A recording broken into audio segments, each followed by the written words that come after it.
कुछ दिन पहले तक भारत के सबसे अमीर कारोबारी रहे गौतम अडानी के वित्तीय साम्राज्य में इन दिनों उथल पुथल मची है। इसी उथल पुथल के मद्देनजर अडानी समूह ने अपना $2.5 अरब का एफपीओ पूरी तरह बिकने के बावजूद वापस ले लिया है। द मिंट और इकोनॉमिक टाइम्स की रिपोर्ट के मुताबिक अडानी समूह ने अपनी पहली बॉन्ड बिक्री के जरिए 10 अरब रुपए जुटाने की योजना को भी ठंडे बस्ते में डाल दिया है। वहीं समाचार एजेंसी रॉयटर्स की एक रिपोर्ट के मुताबिक भारत के कॉरपोरेट मामलों के मंत्रालय ने अडानी समूह के वित्तीय लेन देन और अन्य नियामकों के सामने प्रस्तुत किए गए दस्तावेज की जांच शुरू की है। रॉयटर्स ने यह जानकारी सूत्रों के हवाले से दी है। भारत के केंद्रीय bank reserve bank of India ने भी बैंकों के अडानी समूह को दिए कर्ज के बारे में जानकारी मांगी है। भारत के सबसे बड़े सरकारी बैंक एसबीआई ने अडानी समूह की कंपनियों को 27,000 करोड़ रुपए का कर्ज दिया है। एसबीआई ने यह भी बताया है कि ये लोन अडानी के शेयरों के बदले में नहीं दिया गया है और लोन सुरक्षित है। इसी बीच भारत की वित्त मंत्री निर्मला सीतारमण ने कहा है कि अडानी समूह के आर्थिक संकट का भारत की प्रतिष्ठा पर कोई असर नहीं हुआ है। निर्मला सीतारमण ने कहा कि बुधवार को अडानी समूह के 20,000 करोड़ रुपए का एफपीओ वापस लेने का भारत के माइक्रो इकोनॉमिक फंडामेंटल और प्रतिष्ठा पर कोई असर नहीं हुआ है।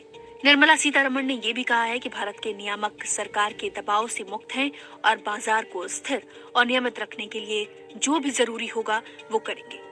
आरबीआई बैंकिंग ऑपरेशन को रेगुलेट कर सकता है।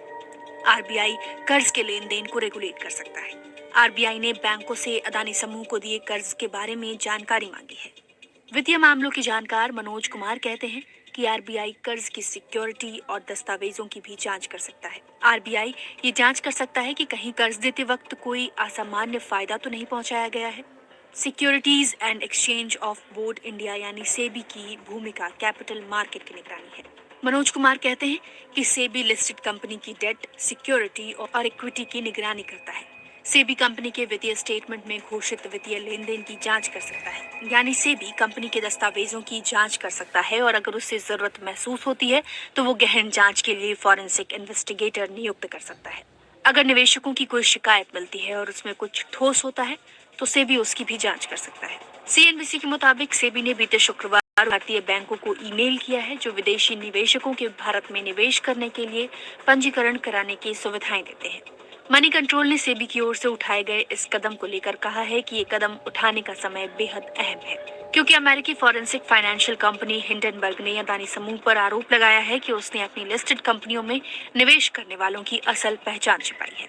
समाचार एजेंसी पीटीआई के मुताबिक शनिवार को सेबी ने कहा वह बाजार के व्यवस्थित और कुशल कामकाज के लिए प्रतिबद्ध है और कुछ खास शेयरों में अत्यधिक उतार चढ़ाव के चलते निगरानी के कदम उठाए गए हैं। हालांकि सेबी ने अडानी समूह का नाम नहीं लिया है।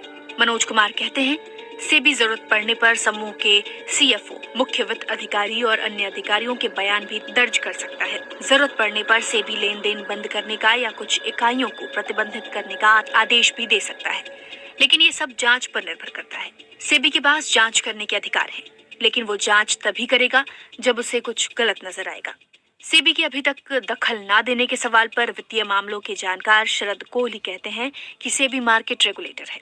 सेबी की जिम्मेदारी है कि जो कंपनी पंजीकृत हो रही है वो सही है, दस्तावेजों में कोई झोल नहीं है। स्टॉक मार्केट में अगर कहीं रिंगिंग या धांधलेबाजी हो रही है और कुछ ऐसा नजर आ रहा है जिनमें सेबी के दिशा निर्देशों का पालन नहीं किया जा रहा है, तब सेबी दखल देता है। सेबी इसके अलावा दखल नहीं देता है। हालांकि नियामक किसी भी शेयर में अपर या लोअर सर्किट लगाकर उसे एक तय सीमा से नीचे गिरने या ऊपर चढ़ने से रोक सकते हैं। उथल पुथल के बीच सवाल ये भी उठ रहा है कि बाजार कब तक ठीक हो सकता है।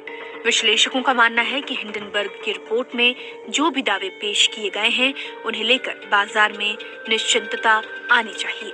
ये भरोसा पैदा होना चाहिए कि समूह की आर्थिक सेहत ठीक है। अडानी समूह की सबसे बड़ी चुनौती फिर से भरोसा पैदा करना ही